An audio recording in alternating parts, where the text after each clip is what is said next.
دوستوں، خبر یہ ہے کہ آج BYC کے رہنما ڈاکٹر مارنگ بلوچ ساتھیوں سمیت انسداد دہشت گردی کی عدالت میں پیش ہوئے تھے۔ جو پچھلی دفعہ اس کا سابقہ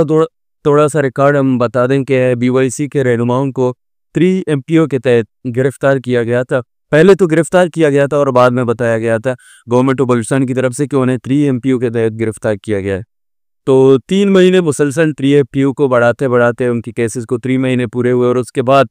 3 مہینے کا عرصہ گزرنے کے بعد BYC کے کارکنان نے جب احتجاج کیا کہ اب بلا وجہ اور غیر قانونی طور پر ان کے رہنما گرفتار کیے گئے ہیں، تو انہیں اچانک سے انسداد دہشت گردی کی عدالت میں پیش کیا گیا، جہاں عدالت نے پہلے انہیں 10 روزہ ریمانڈ کے لیے پولیس کے حوالے کیا تھا۔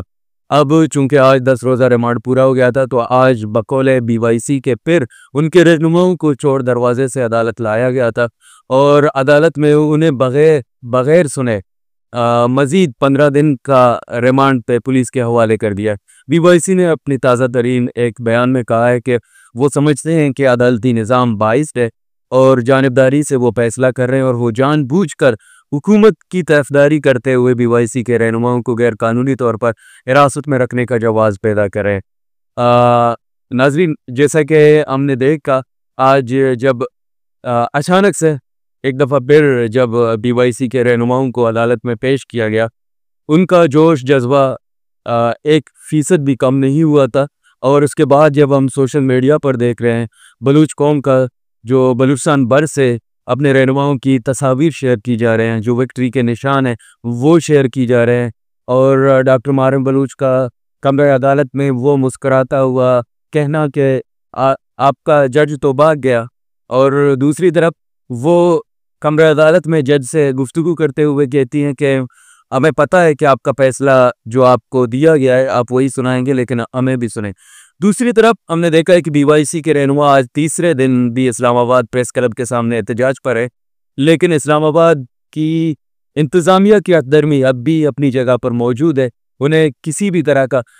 کیمپ لگانے نہیں دیا جا رہا ہے۔ ان کے ساتھ بوڑھے اور بچے بھی ہیں، عمر رسیدہ لوگ بھی ہیں، لیکن ہم نے دیکھا کہ 2 دن سخت بارش میں وہ وہاں پر کھلے آسمان تلے بیٹھے رہے، لیکن اسلام آباد انتظامیہ جو اب تک کی اطلاعات ہیں کہ انہیں کیمپ لگانے نہیں دیا جا رہا ہے۔ ناظرین، یہ بلوچستان کے لیے معمول کے مطابق بات ہے۔ بلوچستان میں ہر سیاسی آواز کو دبایا جاتا ہے، انسانی حقوق پر بات کرنے والے کسی بھی شہری کو یہاں پر بات کرنے کی اجازت تو نہیں ہے، لیکن ایسا بھی نہیں ہے، کبھی کبھار جب ہم سوچتے ہیں بیٹھتے ہیں تو ایسا بھی نہیں ہے کہ موجودہ نظام کے حصہ تمام لوگ اس ظالمانہ رویے کو انکریج کرتے ہوں گے، لیکن بدقسمتی سے پچھلے 76-77 سالوں میں جو اس نظام پر فائز تھے، جو سب سے پہلے جس نے ظالمانہ رویے کو بلوچستان پر امپوز کیا تھا، وہ رویہ آج بھی جاری ہے۔ آج بھی یہ جو اداروں میں لوگ بیٹھے ہوئے ہیں وہ پشیمان بھی ہوتے ہوں گے، شرمندہ بھی ہوتے ہوں گے، وہ قانون کو چیختے چلاتے ہوئے دیکھ کر یقیناً ان کا ضمیر جاگتا بھی ہوگا، لیکن کیا کریں کہ ان کے آباء و اجداد جو پہلے ان پوسٹوں پر تھے، ان عہدوں پر تھے، انہوں نے بلوچستان کو اس طرح کا جہنم بنایا ہے کہ اب یہ بیچارے مجبوری کی عالم میں ان کو بھی اپنے ان افسران کے، ان اداروں میں موجود لوگوں کے نقش قدم پر ہی چلنا ہوگا، تاکہ وہ سابقہ بوجھ آج ان کے کاندھوں پر ہے، اور آنے والے لوگ جو ان پوسٹوں پر ہوں گے، یہ جو موجودہ نظام کے حصہ ہیں، یہ مزید بوجھ ان کے اوپر ڈالتے جائیں گے۔ بلوچستان میں اس نظام کو کرپٹ بنایا گیا ہے۔ جو پہلے لوگ تھے ان کا سوچ یہی تھا کہ بلوچستان کو دبایا جائے گا، یہاں انسانی حقوق کی آوازوں کو دبایا جائے گا تو بلوچستان خاموش ہوگا۔ وہ تو ناکام ہوئے، فیل ہوئے، لیکن ان کی ناکامی کا بوجھ موجودہ اس دور میں جو اداروں میں موجود لوگ ہیں ان کے کاندھوں پر ہے، اور یہ بھی شرمندگی کے ساتھ،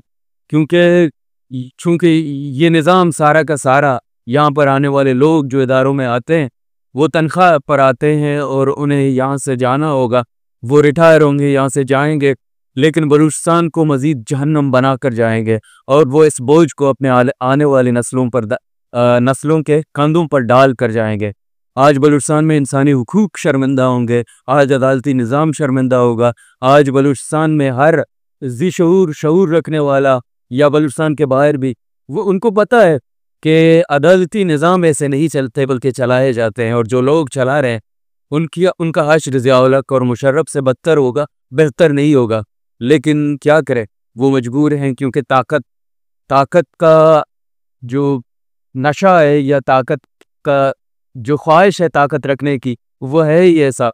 لیکن اس کا دیر پا جو نتائج ہوں گے، رزلٹ ہوں گے، وہ بلوچستان کو مزید خون اور آگ کی لپیٹ میں ڈالیں گے، اور بلوچستان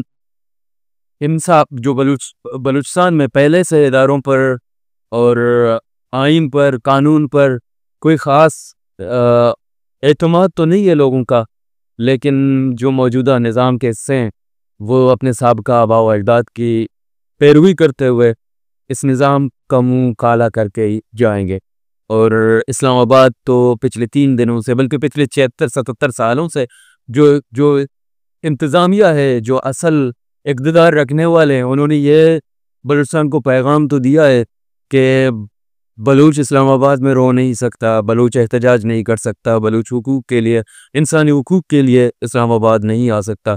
اگر اسلام آباد آنا ہے بلوچ کو تو کرپشن کرنا ہوگا، اگر اسلام آباد آنا ہے تو ڈیتھ اسکواڈ کا حصہ بننا ہوگا، بلوچستان کے نظام کو کرپٹ کر کے آنا ہوگا، بلوچستان میں چوری ڈاکہ اور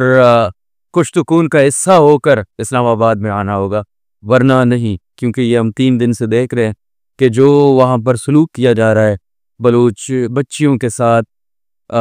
بوڑھے ماؤں کے ساتھ، یہ اسلام آباد کا واضح جواب ہے کہ آئین، جمہوریت اور انسانی حقوق یہ بلوچ کے لیے نہیں ہے۔ البتہ بلوچ کرپشن کے لیے آ سکتا ہے، اسلام آباد میں رہ سکتا ہے، حکمرانی اور اشرافیہ کا حصہ ہو سکتا ہے۔ بہرحال